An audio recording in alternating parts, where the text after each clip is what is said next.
is Discipline This Live. I hope that you are tuning in and are enjoying your evening.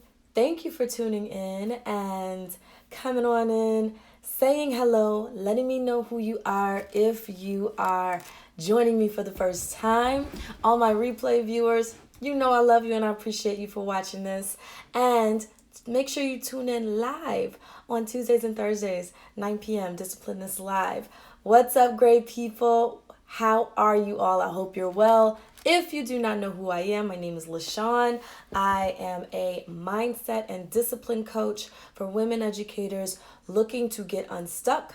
I give them strategies so that they can work well and live well. And I can give you those strategies too. So thank you for joining me tonight. We're going to go ahead and jump right into today's topic. If you've been following my Instagram stories, you know what today's topic is. We're talking about building your discipline so that you can break those bad habits. And how do you break those bad habits? Well, that's what we're going to be talking about today. So we're building discipline by breaking bad habits. And that is a huge thing with all of us. Guys, we all have bad habits, me included. I have some things that I do that I'm not proud of, but guess what? I'm transparent enough to share with you that there's some of the things that go on in my life all the time. Like, for instance, scrolling, or right now, literally, I am in a text conversation with my siblings and they are clowning each other and I got sucked in. So it bees that way sometimes. But we all have these habits, right? We scroll a little bit too long. We stay on the couch a little bit too long. We say we're going to get up and go work out. And then when that alarm goes off, we hit that snooze button too many times. And then it's time to get up only to rush and get to work. So I'm going to share with you some things that I have come up with to help you recognize these bad habits, where they come from, and then how to break them. So these are things that really I want you to just notice first, right? Notice them, how they are affecting your life, how they are inhabiting your life, okay? So we're going to go ahead and get started with number one. What drives you to the bad habit in the first place? What is that routine that you are stuck in? So, for instance, I know that a lot of us are stuck in the routine of setting an alarm, but then in the morning we hit snooze. And then we hit snooze again, and then we hit snooze again. And then we get into this habit of rushing to get ready for work or whatever it is that we need to get done. And I just think that it's common. It's not something that is a taboo thing. We don't get on each other. We don't hold ourselves accountable, and we don't hold other people accountable for that thing. We make up these excuses for our routines for bad habits. So what routine are you stuck in that is keeping you in that bad habit, that's driving you continuously to that bad habit? Because I guarantee you, if you're hitting the snooze button in the morning at least 2 times, that's about 20 minutes of time that you could be savoring doing something else, whether that's growing in your faith, whether that's spending more time just in quiet with yourself, whether that's getting in the groove of starting a book, whether that is fill in the blank, name it. That's 20 minutes of time that you're giving away. And really, do you really get that rest, that good rest in those snoozes? No. You wake up and you're pissed off because you've hit the snooze button 1 too many times, 2 too many times, and now you have to rush off for your day, which really doesn't set you up for a great day anyway, does it? So that's number one. What drives you to the bad habit in the first place, and that routine that you're stuck in? You know, what routine are you stuck in that's keeping you to that bad habit? And find a way to really your why. Find your why so that you can get that 20 minutes back, or even that 9-minute snooze. Get that time back by finding the goal that you want to achieve and Make that why super huge and juicy so that you can achieve it by taking those baby steps, by not hitting the snooze button. Number 2, is the reward you get from that habit actually a reward? Ask yourself, what is it that you're really benefiting from by constantly being on this hamster wheel of your bad habits? Now let's use food as a bad habit. That is something that literally all of us have experienced one time or more in our lives, where we are eating and consuming too many processed foods, too many drive-throughs we have driven through, and just one too many things that we know are not giving us the fuel we need in order to be productive for the day. So, is the reward for eating cake every single day going to really give you the results that you want, or is it just giving you that short-term pleasure? I mean, think about it. What other foods do you eat on a regular basis that you don't even think about, but it's just automatic? For me, I'm going to be honest, it's cereal. I love cereal. If I could have it every single day and it be a part of my nutritional value, my true nutritional value, I'd probably have it every day.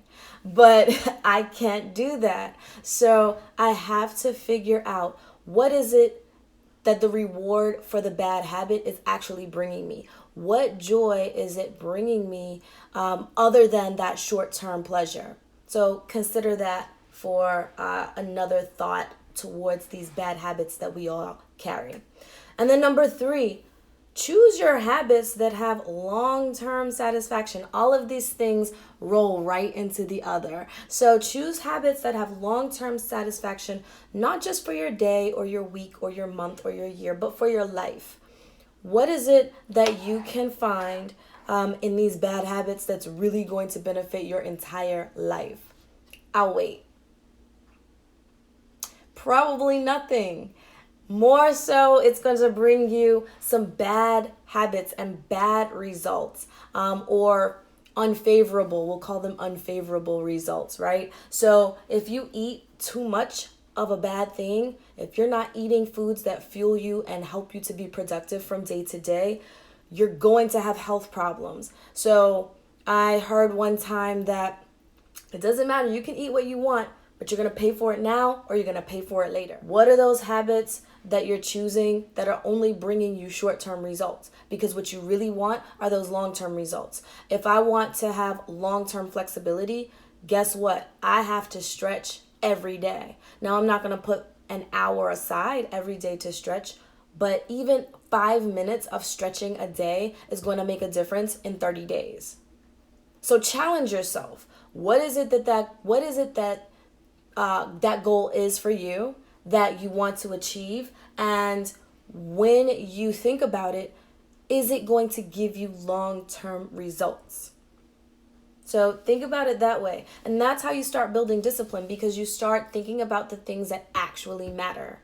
One of my favorite people, Lara Casey, always asks a question, where do you want to be when you're 80? And not just from a surface level perspective, but literally, where do you want to be when you're 80? Not maybe physically, but not physically. Like, who do you want around you? How do you want to feel? What do you want to be doing? Those are the things that are going to matter, because I guarantee you this, Instagram is not where you're going to want to be when you're 80. Facebook is not where you're going to want to be when you're 80. Will it even be something that's going to be around when you're 80? Think about all of the things that have become obsolete.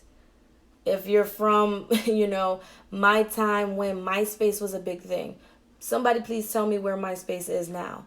I'll take it back even further. Napster. Think of all of the live streaming that we have available to us, and think about what's now obsolete. So when I was in college, Napster was a streaming source, a place where you could get music and audio files. And now probably no one knows about it. Less people know about it than those who do. So I'm going to go back over these how-tos and hows and just things to notice when you're trying to build discipline and break bad habits. So number 1, What drives you to the bad habit in the first place? What routine are you stuck in that is keeping you in on this hamster wheel of bad habits? What is it that you're doing every day that is not bringing any benefit to your life, that is actually inhibiting you from your own greatness, from taking the steps to achieve the goals that you tell people you want, that you tell yourself you want, but you are timid to take those first few steps? What routine are you stuck in? Number 2, is the reward that you get from the bad habit actually a reward? It might be, but it's really going to hinder you in the long run because it's stopping you, or it's procrastinating you from taking actual realistic steps towards what actually matters to you.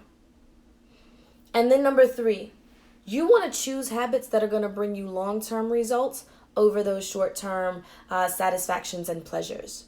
When you are thinking about the bad habits that you have, and I named some earlier, we all have them. You know, I have called myself out tonight. You get to call yourself out. What are those bad habits that you have that you know are not benefiting you? And you know that if you replace them with literally the opposite. So for instance, if you are somebody who hates mornings, if you're someone who has a hard time getting up in the morning and you hit snooze more than one time, do the reverse. Go to sleep with your alarm set, and when it goes off, hit it, stop it, and just sit up. And then from there, you take another step in that direction. Don't lay back down, do the opposite. You always want to do the opposite of the bad habit, because all those things are doing for you are putting you back or keeping you stagnant from your goals and the results and things that you want to make happen in your life. But guys, thank you so much for joining me tonight for this edition of Discipline This. I hope that you've had an amazing day. I hope that you started your day with gratefulness. I hope that you end your day with gratefulness. And I hope that you worked your day with greatness, because you are great and you deserve the absolute best. Now, I will see you on Thursday for the next edition of Discipline This. In the meanwhile, stay tuned to my stories. I'm doing some big things over here. Your girl is tired, but your girl is also super, super disciplined and motivated. I'll see you soon. Stay disciplined, my friends. Love and hugs. Bye now.